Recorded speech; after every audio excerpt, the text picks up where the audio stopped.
What is this? Alright, what's up guys? This is episode 1 of our Aztec build series.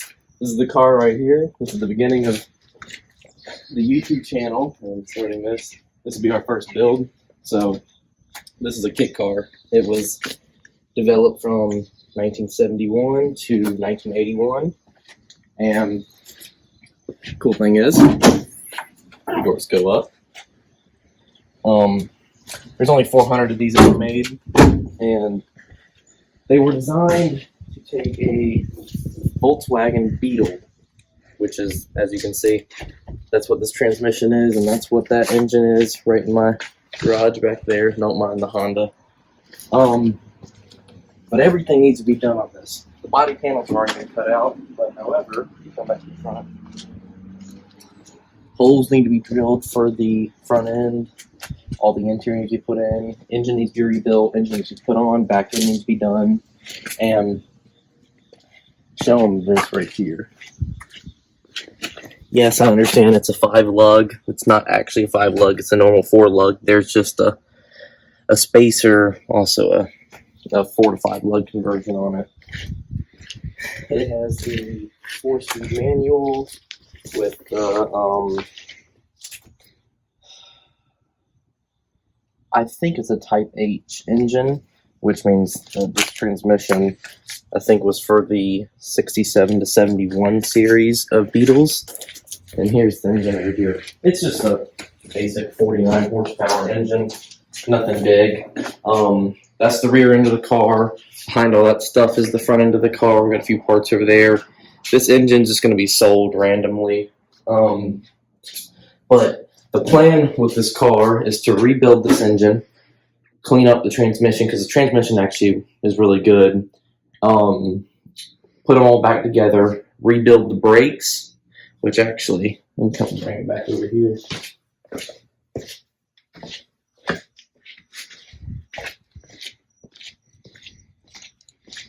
The front brakes have already been done, so I've already got these set up. All we got to do is replace these metal lines that lead to the master cylinder. The reservoir needs to be purchased, which reservoir I believe goes right here. But there's a, I mean, we can't show you, but under the car, the line gets ran to the back here. We're gonna rerun the new lines, and then we'll make a build series on the brakes. I've already done the front ones, but the rear ones haven't been done yet, so they're almost the exact same thing. So I'll explain that. And then we're gonna do maybe one episode on teardown. I've already torn some of it down just to do some basic checks, like the wires are toasted, but basically I had to just go ahead and check to make sure everything's good on it. Like, God, what was this? This was the fuel pump. But I mean, other than that, this is just the introduction to what will be coming. The second episode should be either the teardown of the engine or the rest of the brake system, which should be coming in this week, and then a few more parts we'll have to reorder because we're missing some stuff. Alright, so I wanted to give a little bit of the background on the Aztec itself. We didn't cover that when we were back in the driveway showing off the car. So this is the manual for it. I had to print it. I believe it is 70 something pages. It doesn't have a page number. I think it's 72 pages. But so, I'll show them right here. It's made by Fiberfab Incorporated, which is apparently, it's either a British or an American car company, but the specific car, the Aztec 7, was developed in Britain. So, the car was first in newspapers in 1969, I believe, is when the first time it was ever released. Kind of like if you see the new Bentleys and stuff, the concept cars. That's what it kind of was, and people were just like, you know, what is this and stuff. And then going into 1971, they finally produced it. So they produced it from 1971 to 1981. There's 2 parts. I believe that the split was in 1975 or 1976 when they split it from Part B to Part A. Or Part A to Part B. I believe Part A did not have the rear bumper. That's at least from my current information. There's not very much information on it, But what I do know is in total there was only 400 ever made. That's for Part A and Part B combined together. It is a kit car, but what makes it so rare and so valuable is it was one of the very original kit cars that actually hit the market, and all of them sold, and people were actually kind of interested in it. But what it is the body. You take a 19, I believe from 63 to 80 to 81 actually, maybe 80, Volkswagen Beetle, and it doesn't really matter what engine's on it. There's enough space in the back for it, so that doesn't really matter. It's just all the frame styles are pretty or relatively similar. And you take apart the body off the Beetle. You take the body that's on that right there, and then you put it on top of that. Now, the story behind ours is my grandpa bought it brand new in 1981. I would assume, from at least what I've heard from that year,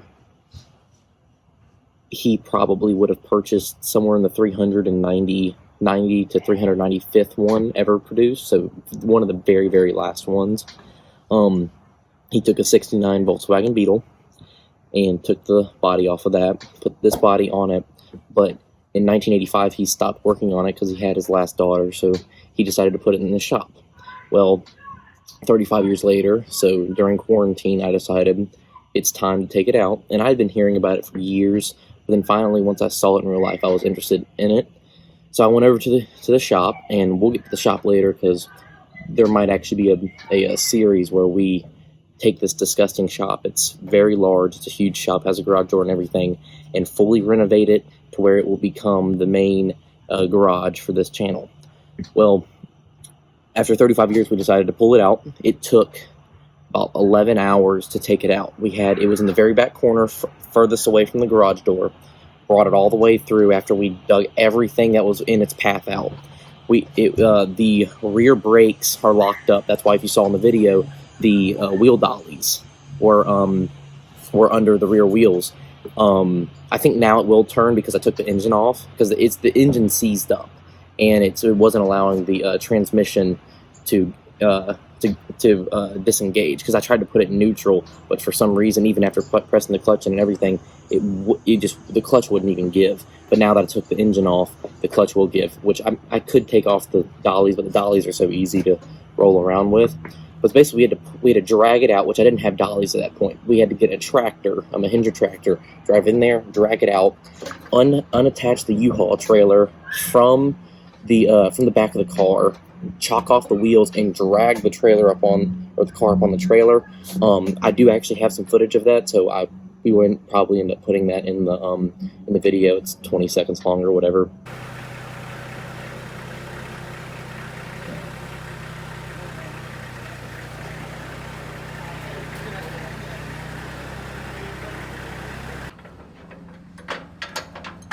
Keep it straight.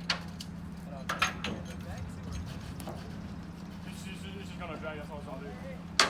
Hey, stop. But we had to drag it up on there, put it back on, drive it all the way back here, and it took an hour and a half to 2 hours to get it off of the trailer. I mean, it was gruesome, because I almost speared the back end of our car, because we had to unattach it from the trailer from the car and tilt it all the way up, but leave the safety chains on and roll it back off, because the rear wheels would not go anywhere, and I had to put the wheel dollies under it. Well, finally we got it off, and currently I've already cleaned it. I already took out a bunch of trash and stuff, and I already painted some of the frame just because it was rusting so bad. It was inside of a shop, so there wasn't any rust or anything really when it was inside the shop. But now that it's out in the open for right now, because our garage is full with the parts from it, it would have started rusting. So I went ahead and did all that stuff prior, and it's just been sitting. We've already done the front brakes, just the front drums and the pipes coming off of it, or the brake lines. We still will have an episode on the brakes, which I will go into detail on the rear brakes, setting up the e-brake, the brake lines of the front, the master cylinder, and I will get the reservoir, but the reservoir won't be filled. So the bleeding the brakes, I'll make a tutorial on that far down the line, because the reservoir of the brakes, you have to put the front end of the car on to put the reservoir in there, because it's a gravity fed, so it's up here and it falls down into the master cylinder. And then I have to take the engine apart, and we will have a complete episode on tearing it down, which I've already tore some of it down, but I'll probably end up just putting it back together so I can show you all what it's like to take apart one of these H model or H series Beetle motors. And then I'll have a tutorial on putting it back together, and then the body panels and painting. There's a bunch of body work that needs to be done, and we can teach some about fiberglass body work. But plans for the car is we are going to get it fully back together to what it looks like in that picture right there. And as you can see, that's the shell of the body and all the different panels.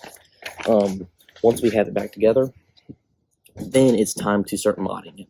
And we have a very, very big amount of stuff we're going to do to that. And it'll be a very fun series. This will be a large series, but it'll be large enough to where if you wanted to do one of these yourself, you could. What we're going to do for this is we're going to take the car that it currently is. We're going to rip out we're going to take the frame off the front, cut off the back end of the frame. We're only going to save the floor pan that sits under the thing. We're going to custom make our rear frame, our front frame, make it longer on both ends, make it wider. We're going to make it a lot wider because we're going to do a wide body. Then we're going to do custom suspensions and put it on bags so we can lower it all the way down to where it's basically almost barely touching the ground, probably a quarter inch, half inch off. And then, obviously, since it'll be on bags, you can lift it and lower it. By doing that, we'll have to extend the back end of the car, of the shells, and then we're going to put Lamborghini Countach style side-mounted scoops, and then Ford GT40 styled hood scoops. The reason why is because we will be ripping out the VW motor, and this is why we have to rebuild the frames, because we're going to put a 351 Windsor with a transaxle in the back. And there's a company who does make kind of like these adjustment plates that I can attach a transaxle to the 351 Windsor. I will get one of those, and we will have a, I don't know, anywhere from 500 to 1,000 horsepower naturally aspirated engine. The other thing that we could do is I'm looking at a big block. There's a company who makes big block Fords that I can get up to a 332 or 632 cubic inch big block Ford, and that naturally aspirated can make over 1,000 horsepower. It's one of those two engines, but based on what it is, doesn't really matter. It's so light that even the 351 Windsor is going to make it fast as crap. But we're going to put that engine in the back and then put in the new shell, replace all the lights and everything with LEDs to make it look cooler, put the Countach style wing in the back. We're going to do really cool rims. I'm going to have to talk to a few companies to see if they can design rims, or if we're just going to go with a style rim that's already been designed. On the interior, we're going to replace the current bucket seats. Obviously, the seats will be in there for the build, and then once the build's done, we'll rip that out and do something cooler. Put in new style seats, put in new style door locks. I want to do like race style pulls. We're not going to do a radio. Well, actually, we might do one just so it's there, but the engine's going to be so loud because it's a fiberglass and there's no sound that you're going to hear out of it. Doesn't really matter.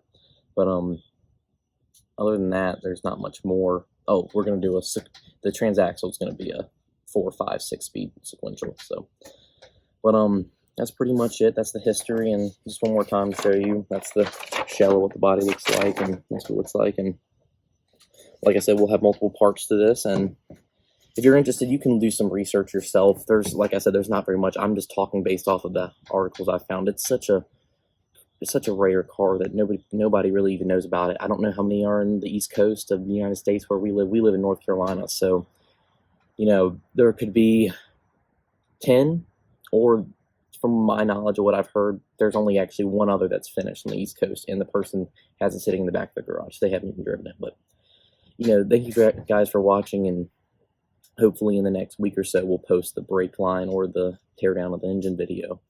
But yeah, just like, subscribe, and just have a good day, guys.